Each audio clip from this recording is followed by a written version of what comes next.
Guys, this is super cool and you have to try it. DIY glitter champagne bottles, okay? So you have a bottle of champagne, Andre, very expensive. All right, watch what we do here.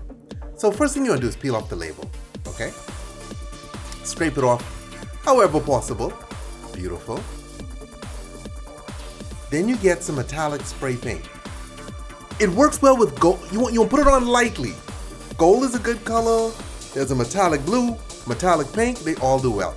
And then this is a spray adhesive, right? What that is a spray version of glue to get your glitter to stick. You understand? Beautiful. So now you have your glitter on your bottle. Now you come by with an acrylic sealant. And this seals it so that the glitter and the paint and everything doesn't come off, okay, as you party the night away.